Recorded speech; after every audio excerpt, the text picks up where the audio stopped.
Hey everybody, welcome to Stoveside Chats. In this episode in Morehead City, North Carolina, I am going to be on stage doing a demo cooking some fried oysters with fried saltine crackers and a crab salad. It's going to be a great episode.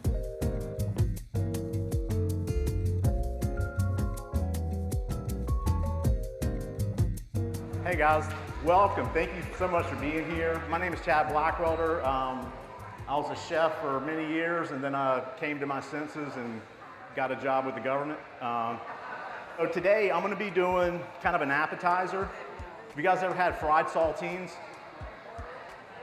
It's really good. So a little butter, a little your favorite cooking oil. This was canola.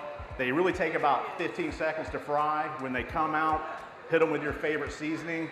And then we're going to top that with a crab and bacon salad and a fried oyster on top of that. So it's a little bite of a heart attack there. And so I was saying earlier, if you don't have a thermometer, but if you take a wooden spoon and put it in there and you start to see bubbles form around it, you're in good shape. So the breading on this is, I used half traditional seafood breader, actually a little bit more of Tommy's flour so it stays nice and crunchy. And then I just put some Old Bay in it, pretty straightforward. So oysters don't take that long to cook. Some people like them cooked a little harder than others, but that's whatever you prefer, do it that way.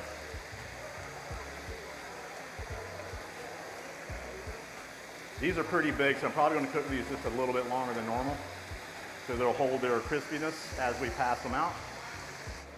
So guys, when you guys are frying a lot of stuff like this, don't forget you've got a dial to adjust the heat, so if you feel like your oil is losing temperature, crank it back up. If it's too hot, add a few more in there, kind of get the oil to get back to where you want it.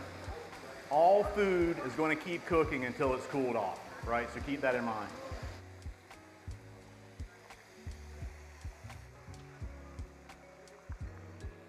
Pretty straightforward crab salad like you would make chicken salad or tuna salad. It's got my favorite mayonnaise, Duke's. You can use your favorite mayonnaise. Just don't use Miracle Whip. If I hear that anyone uses Miracle Whip, I'm just kidding. So we've dressed it up a little bit. We're going to add some bacon to it. So I've got some chopped scallions and celery. I'm going to add lemon zest, lemon juice, the mayonnaise. The rest of the ingredients, just mix it together gently so you don't break up. This lump crab is not cheap, as John can tell you, so don't go busting it up. When you fold it gently, okay? You want to show off those nice big lump pieces.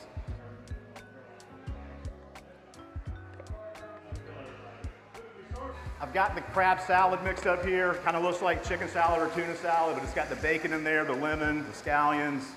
That's it.